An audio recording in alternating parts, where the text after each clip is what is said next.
Bəli, çox gözəlləşdi. Mən çox sevdim. Hətta rəngi çox sevdim, rənglərini çox sevdim. İçəri daxil olan kimi elə məhz bu mebeldə mən cəlb elədi. Ona görə də seçimimi gözəl etdim. Mən də ən sevdiyim yer güzgü önüdür. Sevdiyim bir yerdir. Bütün baxın necə gözəl, geniş, çox çəkməcələr var. Bu da mənə sərf edir, çünki biz müğənniyi, sənətçiyik hər zaman.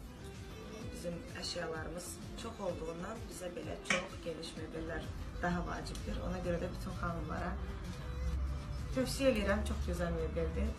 Baxın.